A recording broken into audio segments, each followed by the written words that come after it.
Tulifanya ilikuwa ni uchaguzi wa aina ya kipekee.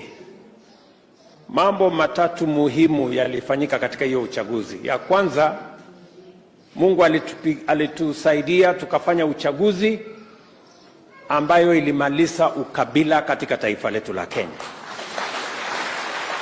Mungu akatusaidia tukafanya uchaguzi ikawa ni uchaguzi wa amani ajabu katika taifa letu la Kenya. Na Mungu akatusaidia tukafanya uchaguzi ikajulikana Kenya ya kwamba viongozi wanachaguliwa na Mungu na wananchi. Mimi najua mnakumbuka wakati huo mandugu zetu wengine walikuwa wanatuambia yule wa muhimu sio wa kupiga kura, yule wa muhimu ni wa kuhesabu. Walituambia ati kuna kitu inaitwa deep state na system sijui na nini, hata mfanye vile mtafanya kura itaenda vile tunataka. Lakini Mungu ni nani?